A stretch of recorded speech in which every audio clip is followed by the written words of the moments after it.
This view took days to earn.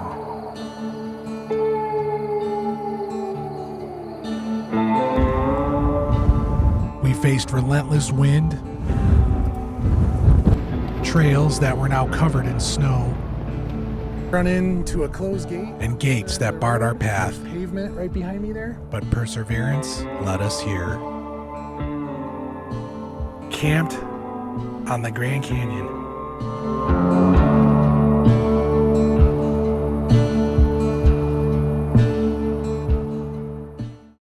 Good morning and welcome to day 5. We are all packed up, hit the road. I guess they just recently paved part of the rim road that comes up here.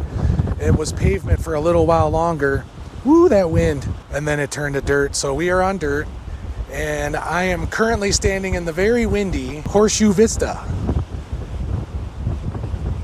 We got another short day today. We're gonna get somewhere near Flagstaff. That way tomorrow we have a short drive to get our new tires. It's crazy how much the wind increases when you get near these cliffs like this. It's blowing up my back because it's coming up the ridge, and it is chilly this morning. It's only 45. I was looking at the weather when we hit a camp on Friday night. Allegedly, it's only gonna be 12 degrees, and there's a chance of a frozen mix.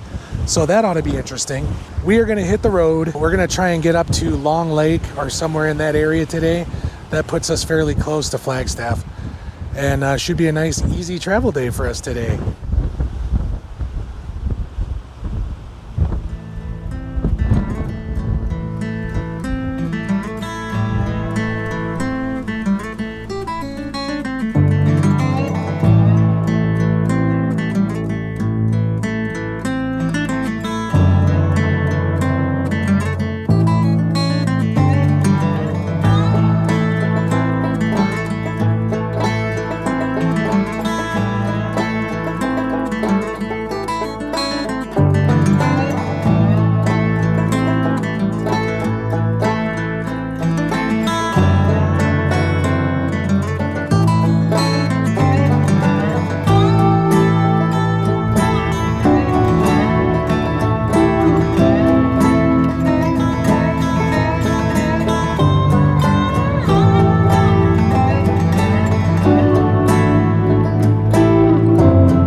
Funny thing about hindsight, that morning I said I was hoping for a nice easy travel day.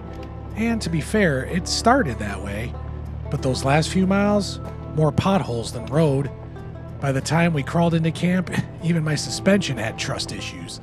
Still, when the views look like this, you can forgive quite a bit.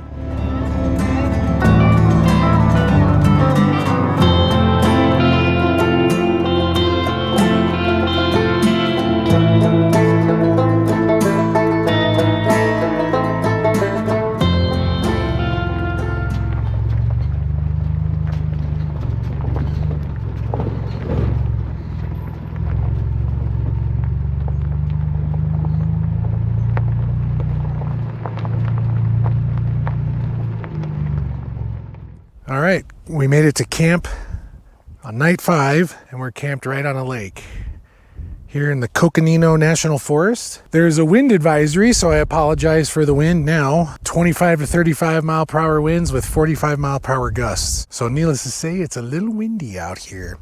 But the sun feels nice and warm. The trip's going good so far, but man, the road leaving camp for the majority of it was not too bad. But the last, I'd say 3-4 miles, I mean, it was just slow going. See the ground behind me? The forest road is not much different than that, but we finally made it. We'll probably get an early start tomorrow. We will be getting into Flagstaff, where I have an appointment to get my new tires. We need to restock on groceries. We're gonna maybe attempt to do some laundry at a laundromat, and then there's some dispersed camping just outside of Flagstaff that we're gonna hit. I see tons of elk prints. I'm hoping tonight we have not caught anything on the trail cam. I mean, there are just signs everywhere that they're around here, and being next to a body of water, I would assume that, you know, we're gonna have a better shot. We got here nice and early. We're ahead as far as distance. We didn't want to push it And since we have that appointment tomorrow at Discount Tire, I checked the distance. The dirt is probably another 30-ish miles, and then it's about 20 miles on the highway to get into Flagstaff. So we should be able to get in there nice and early and just get our tires changed when we show up. So we'll see. I could let the next 5 minutes play out in real time, but unless you're wildly curious about tire shops, wind chill, and my internal monologue about dinner, I'll spare you. Long story short, we limped into camp, parked the teardrop, and tried not to blow away. The wind howled, the temps dropped, and eventually we called it a night. Not the most exciting evening, unless you count arguing with our Blackstone in 40-mile-per-hour gusts.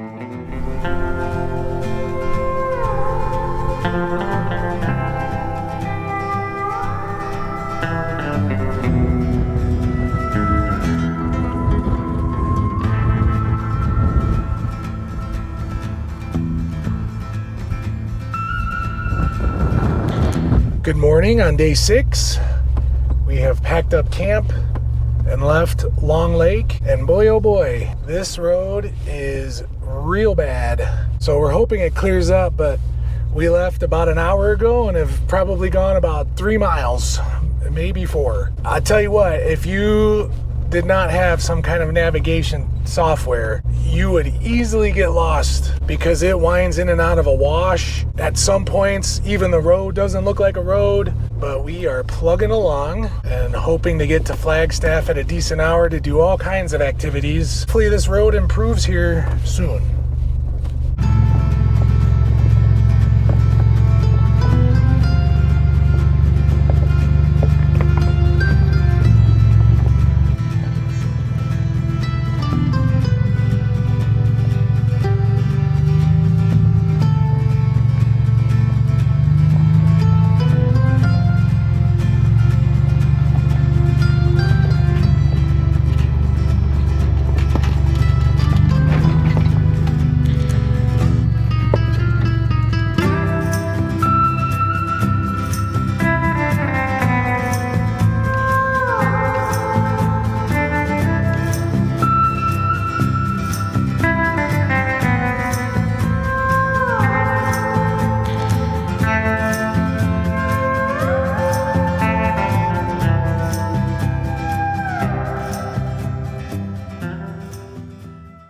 Well, welcome to day 8.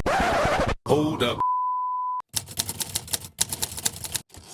What the hell is this? Didn't think we'd be stuck in a blizzard. Yeah, Flagstaff had other plans. With the snow dumping and the time slipping away, we traded dirt roads for a warm bed and the long overdue tire swap. And I know what you're going to say to yourself, Victor, what happened to day 7? Well, when we left Long Lake, we only had about 35 miles to go to Flagstaff, and we had our tire appointment at 2 o'clock. We figured, oh, no problem, we'll get there nice and early, we can do all the other things that we need to do. That road coming out of Long Lake was horrible for a long time. We left campsite probably about 6:45, and we did not roll into Flagstaff until 12:15. Needless to say, that did not give us a whole lot of time to do a bunch of anything other than got to the grocery store really fast. That, coupled with the threat of bad weather, which did come to fruition, it ended up snowing. So we ended up getting a hotel, we hunkered down, we figured why not just hang out in Flagstaff for the day. We took off this morning. We are heading in near the Cinder Cones OHV area. We got about 60 total miles to do today, but we did a good chunk of it already. Hopefully we make camp early. Anyway, we are on the road, day 8.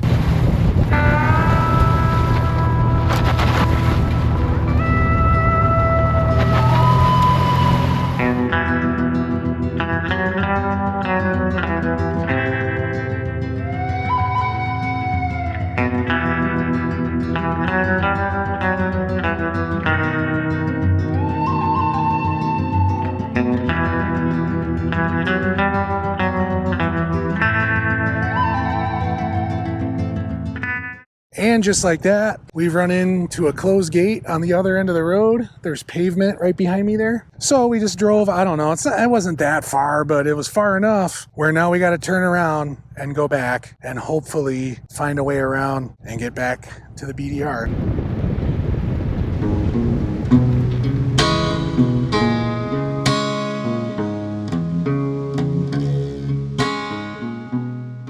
We rerouted and aimed for our next camp, the Grand Canyon Historical Airport. Looked solid on the map, felt like a good call, but once again, the universe said nope, another locked gate. No footage, no warning, just a closed trail and a setting sun.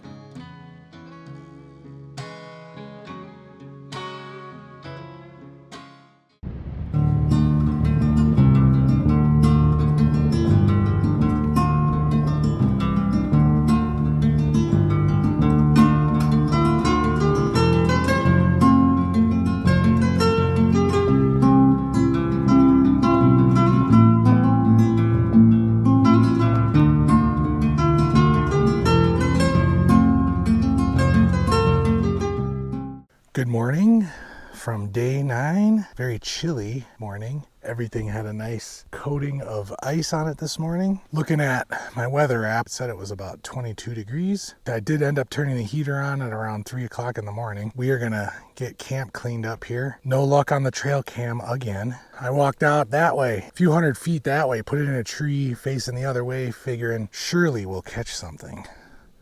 Not a thing. Yeah, we're gonna get packed up, get out of here, hopefully hit the visitor center right when they open at 9, check out the Grand Canyon and all that awesome stuff, and then hit the road to the final night of camp.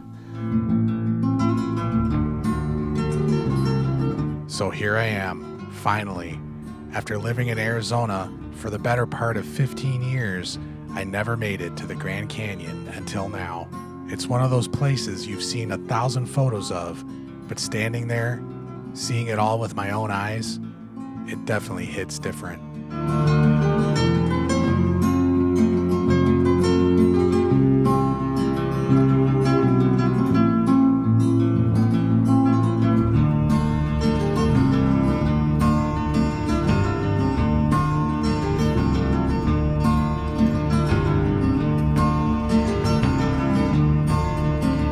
Standing here on the edge looking down into the canyon, it almost doesn't look real, even when you're standing here looking at it with your own eyes. I don't know if it's the perspective or the distance, but it just doesn't look real. It looks like you're looking at a painting or something. It's definitely awe-inspiring for sure. I'm really glad that we were able to make the trip up here for me to finally see this. It's actually hard not to get emotional about it. Waited so long to see it, and I always told myself that I'd come and see it at some point. Took a little while, but I got here. All right, so there's this area you can climb down. There's no barriers, no nothing. I'm not going way out, but I gotta come down a little bit at least. I may or may not ever be here again. If I can figure out how to get down there. But I mean, there's nothing. Nothing here. All right, let's go down to this edge right here. It'll give a good perspective. It looks like you're standing right at the edge.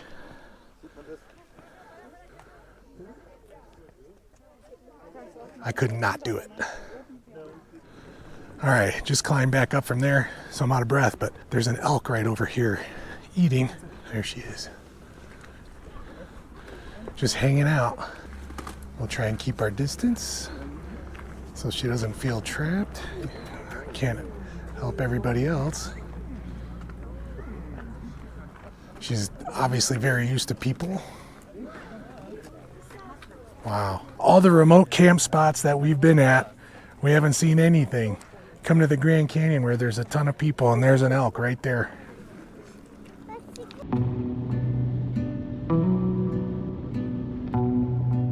As we rolled out of the Grand Canyon, I couldn't help but feel like the trail had just handed me something I didn't know I needed. It wasn't remote, it wasn't quiet, but it still hit hard. Now it was time to get back to what this trip was supposed to be, off the pavement.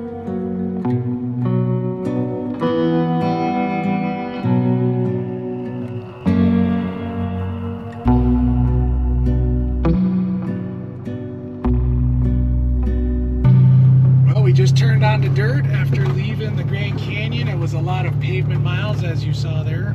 Filled up with gas, and we are heading out to the spot. So far, this road isn't too bad. Again, we are down just for comfort at this point. I think the majority of the trip out there should be on a decent road, but I'm not sure what the road looks like once we turn off to make the final push for the spot. We saw some guys go flying by us that I saw back at the gas station that looked like they're set up for off-grid camping, so if we get there and they're there, I hope they don't mind sharing, because I sure didn't come all this way. If we can make it, that is, to that spot, to not get there and camp there. So we'll see. I guess we'll see when we get there.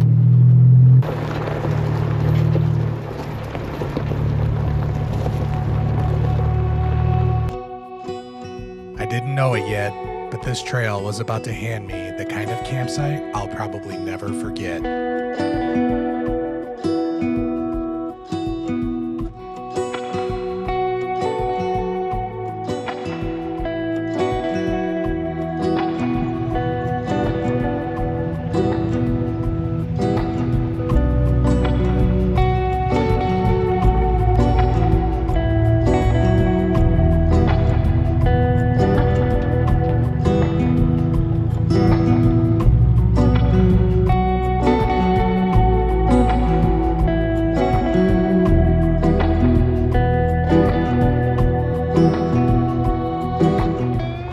Didn't look like much at first, just another stretch of trail hugging the edge of a canyon.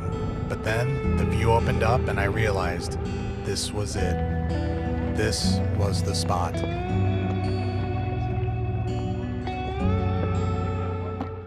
Camp night 9, we made it. Check this out. Just one little issue. We started coming down here. You can see where the road comes from. Comes from up and around up there and up over that hill. And then there's another road up at the top of that ridge there. Well, we went that way first. We got out to look because I was like, where's the road? I don't see the road. And what do we see? 2 cars down here. So that bummed us out, but we decided, like, let's just come down here and, you know, maybe they're car camping, maybe they're just here for the sunset, who knows? And maybe they'll let us share the space because it's pretty big space. So we came down, we were ready to ask them, and there's nobody in the cars. There's nobody around. There's some hints of camping stuff in their car. There's a couple coolers in there, but I don't see any camping gear. The current consensus is that they went hiking down into the canyon. Whether or not they're coming back up, we don't know. We don't hear voices. It's super quiet out here, so you would hear voices. We don't hear anything. We've kind of walked the ridge and we don't see anybody. So we're gonna wait. We got the solar panels out at least to kind of charge up the battery a little bit. If they don't come back up at a certain time, we're gonna set up. I mean, I don't like doing that. I'm sure they didn't expect anyone to be out here just as much as we didn't. From the decent forest road, it's an hour and a half to get back here. But my goodness, does it pay off? This site is on the north rim. That's really the only area you can camp, and even then on the north rim, there's not a whole lot of spots. We're gonna hang out a little bit, see if they come back. If they don't, we're gonna set up and just kind of be like, hope this is cool, you know? It took us 9 days to get here. This is our finale. So I really hope you don't mind that we stayed here. What a way to end our trip, traversing Arizona from the southern border all the way to the northern border.